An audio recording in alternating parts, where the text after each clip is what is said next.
Magandang umaga mga ka-happy hour. Narito ang mga balita para sa MBC TV Network News Update, 9 AM edition. Resupply mission ng bansa sa Ayungin Shoal, naging mapayapa. Naging mapayapa ang ginawang panglimang resupply mission ng Pilipinas sa Ayungin Shoal. Ayon sa Department of Foreign Affairs, na walang naging aberya sa pagdadala ng pagkain at ilang supplies sa BRP Sierra Madre sa Ayungin Shoal.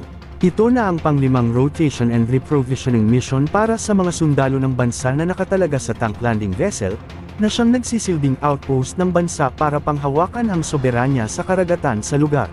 Pinasalamatan din ng DFA ang mga tauhan ng Philippine Navy at Philippine Coast Guard, na nagsagawa ng mission.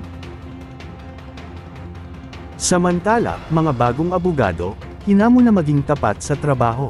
Hinamon ni Associate Justice Amy Lazaro Javier ang mga bagong abogado, na dapat pagtuunan ng pansin ang kanilang trabaho. Nitong Biyernes ay formal nang nanumpa ang 3,962 na mga bagong abogado, na nakapasa noong nakaraang bar exam. Sinabi ni Javier na isa sa mga 2024 bar exam official, na isang malaking hamon sa kanilang trabaho ang tawag ng pamilya. Maaaring may sakripisyo ang pagiging isang ama o ina, para magampanan ang pagiging isang abogado.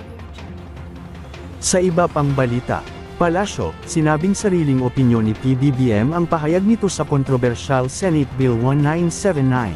Sariling opinyon ni Pangulong Ferdinand Marcos Jr., ang kanyang binitawan kaugnay sa kontrobersyal na Senate Bill No. 1979, ito ang paglilinaw ni Executive Secretary Lucas Bersamin. Sinabi ni Bersamin ang pahayag ng Pangulo tungkol sa pagtutol nito, sa pagtuturo ng masturbation ay personal niyang opinyon bilang isang magulang.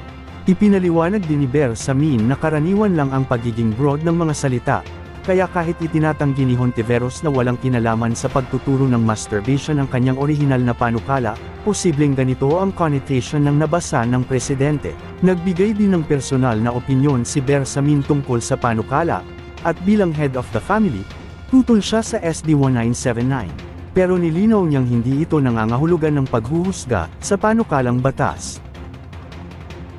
At yan ang mga balita para sa MBC TV Network News Update, 9 AM edition. Abangan ang mga susunod na balitaan mamaya, para sa 10 AM edition.